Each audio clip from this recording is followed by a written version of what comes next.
lat pull down variation can be a great option if you don't have access to a lat pull down, but even if you do, it's a good sub-in because we're separating out each arm and each shoulder, which means that we get to play around with the nuances of what's available in terms of range of motion on each side. And that can oftentimes lead us to better gains.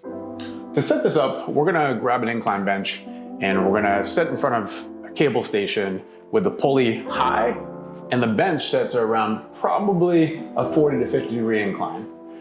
Basically, what I'm trying to do is get to a position where my arm is directly overhead or as close to it as possible when I'm lying flat on this bench.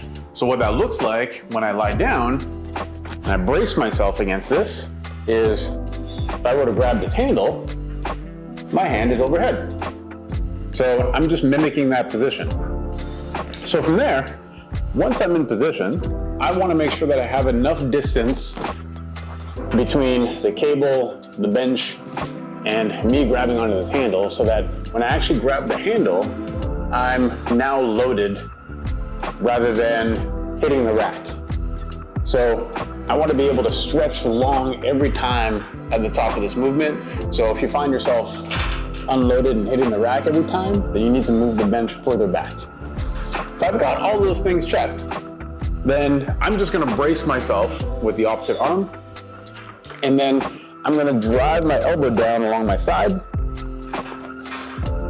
I'm gonna pause at the bottom, and then I'm gonna stretch long as I can, looking for a stretch along the side here.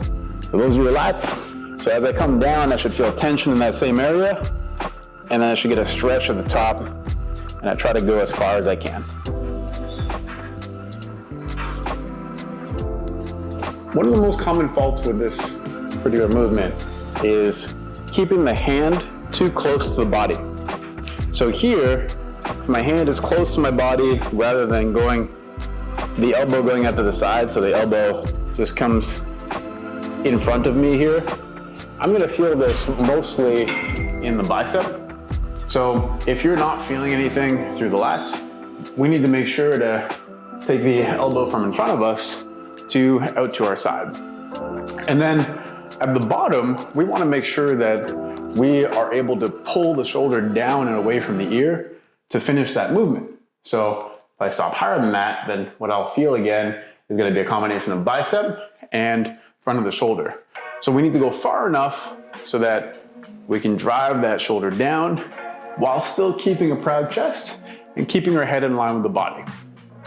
Another thing that can happen is as we get into this overhead position, sometimes I see heads ducking. Same thing with the lat pull down, but it can be a little bit more pronounced on this because you have like gravity pulling your head towards the bench. So if you're sort of scrunching up into a ball and doing this movement, you're actually reducing the amount of range that you have at the shoulder. So it can be one, uncomfortable on the shoulder, but two, you might also not be really getting into the musculature that we're looking for. So when you're braced on this bench, we wanna make sure that we're close enough to the bench to get into this overhead position, but we're not so close as to turn into a ball and just kind of scrunch ourselves up or tuck the chin. So we're always thinking about head stays in line with the body.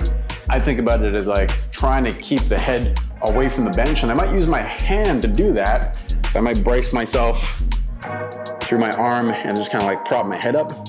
I might be able to rest on there depending on where the position of the cable is, but your reference point is always, is the hand directly overhead? Is the head in line with the body? If you can do those things, this should be a great movement for you.